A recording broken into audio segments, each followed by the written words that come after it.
everyone. In this video, I'm going to show you the power of tagging and segmenting your email list. So why would you want to segment your list? Answer: so your emails can be more targeted and more effective.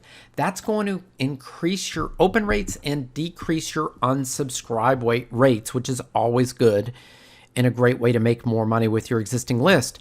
So what is a list segment? Let me give you an example. You have one list for health and fitness.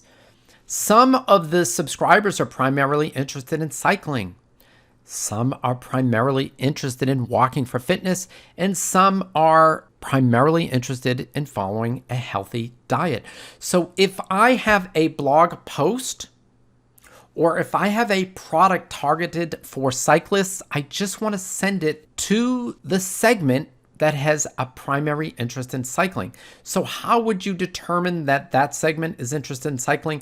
Well, when someone signs up to your list in the opt-in form to get a lead magnet on cycling, you can tag them so you know they're interested in cycling. Now, if I have something that has to do with walking shoes or a book on walking or, a blog post on walking, or inside the blog post I have affiliate links that sell shoes that I recommend, that's a way for me to make money and monetize my list and help out the people on my list. But at the same time, I don't want to send that information to people that have only or primarily indicated an interest in cycling. So I just want to send it to the walking segment.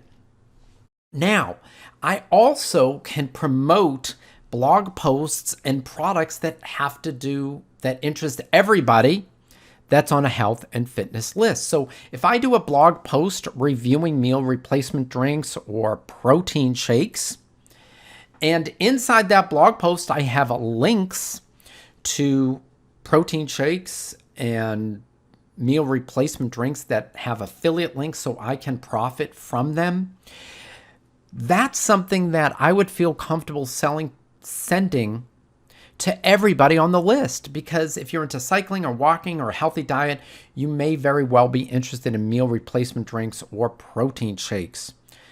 Another example would be if I have a blog post or a product that teaches a book or a video series that teaches you about yoga and stretching.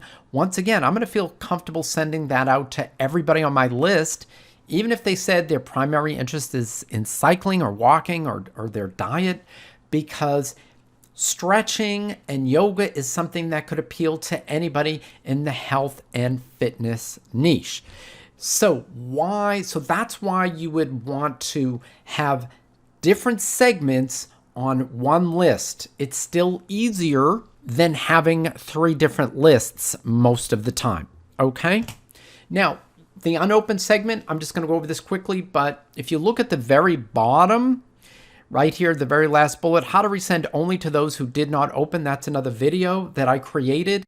And when you create that segment, and I give you the example at the top, you send out an email to 1,000 people on your list on Saturday, only 300 people open. You want to send to the same email to the same list, but only to the 700 people who didn't open it. And when you do that, when you click a button, Aweber creates a list segment for you to email. So that's just another example of the power of segmentation.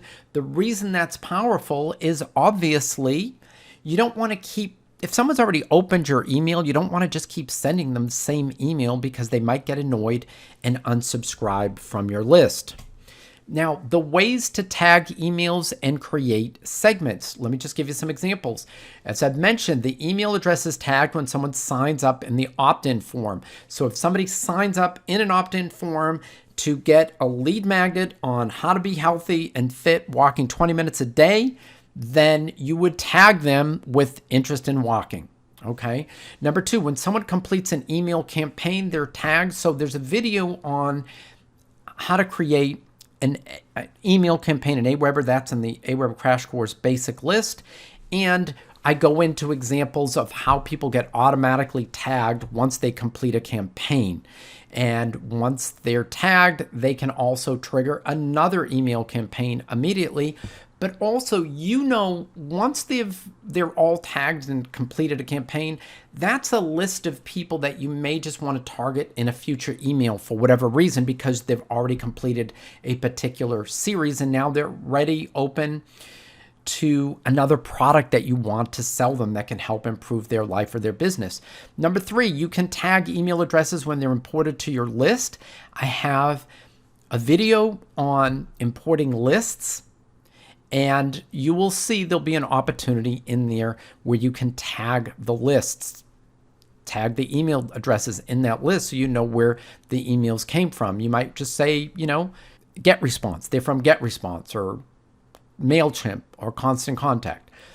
You can tag email addresses if they fill out a sign-up sheet at a health and wellness fair in pen and ink, pen and paper, or maybe they gave you their business card at a networking event and they gave you express permission to add them to your bulk email address. Once again, I covered this in my video on importing lists, but there's a place there when you watch the video, you can see where you could tag those email addresses if you wanted to. Number 3, you can add manually. You can just go to your list, open it up, and tag an email address for whatever reason. They may be a VIP. You just know because of products they've bought, or maybe you talk to them on the phone. You just want to tag this person as a VIP. You can do that individually, manually, or you can manually bulk tag a whole bunch of email addresses for whatever reason. Maybe just everybody that signed up this week, or everybody that was that just bought a product from you, or just was on a webinar that you gave. You might want to bulk tag them. So that's pretty much the overview of segmenting and tagging and why you would want to do it and the power behind it. And I have another video right after this that I'm going to show you how to create the segment and email the segment based on tags. Okay, so hope you found this helpful. Take care, and I'll see you in the next video.